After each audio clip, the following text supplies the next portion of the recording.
Bienvenue dans cette vidéo consacrée à la découverte des classes Array et Hash en Ruby. Avant de démarrer, assurez-vous que vous possédez une version récente de Ruby. Nous utilisons ici la 2.2. Nous allons, comme dans la vidéo précédente, utiliser la console interactive IRB pour faire la démonstration de l'utilisation des différentes classes. Les tableaux sont très utilisés et vous permettent de stocker et d'ordonner un jeu d'objets. On peut stocker des objets de différents types au sein d'un même tableau.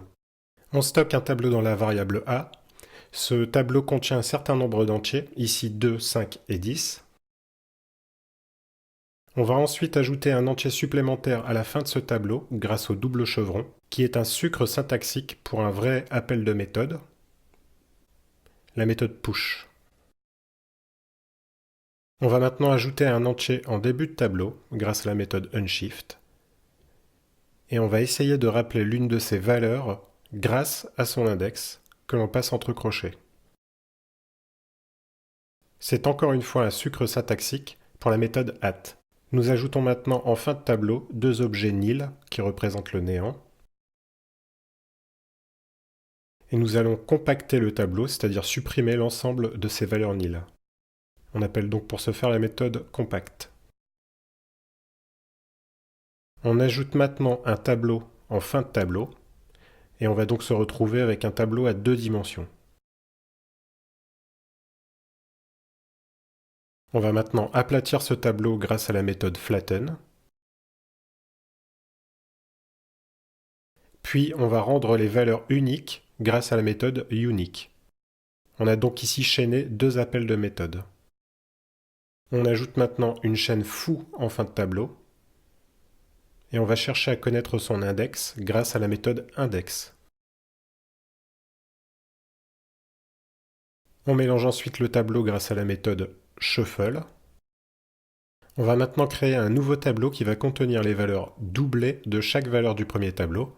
Et pour ce faire, on utilise la méthode map qui nous permet d'itérer sur chaque valeur du premier tableau et de stocker dans le nouveau tableau la valeur qui est retournée par notre morceau de code. Ici, la valeur multipliée par 2. On se retrouve donc bien avec un tableau pour lequel l'ensemble des valeurs ont été doublées, et notamment la chaîne qui est devenue foufou. On va maintenant soustraire au tableau AA le tableau A. On a donc supprimé les valeurs communes.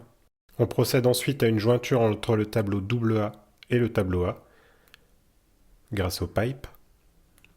Et on fait maintenant une intersection entre le tableau AA et le tableau A,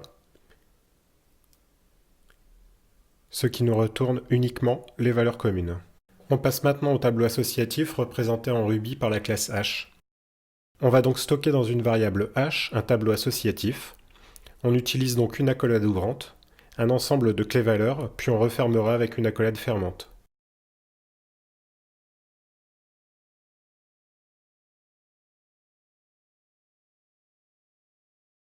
Ici, les clés sont un élément un peu spécial de Ruby qu'on appelle des symboles, mais on reviendra sur ce point précis plus tard.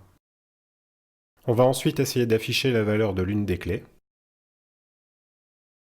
On essaye de récupérer la valeur d'une clé qui n'existe pas, ce qui nous retourne nil.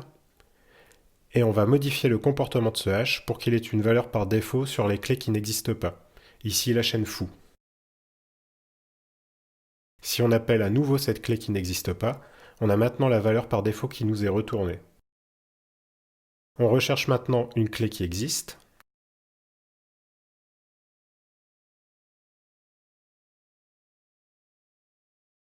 On crée un nouveau hash avec une clé commune au premier hash, le symbole A, et une clé qui n'existe pas, le symbole Z, dans laquelle on va stocker base.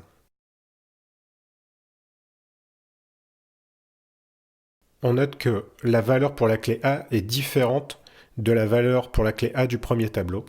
On va maintenant procéder à un merge entre les deux tableaux, et on voit que la valeur associée à la clé A a été modifiée pour prendre celle qui était disponible dans H2, et la clé Z est tout simplement ajoutée.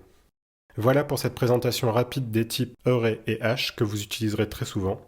Bien évidemment, ce n'est ici qu'une approche succincte, et une fois encore, je vous invite à aller lire la documentation relative à ces classes.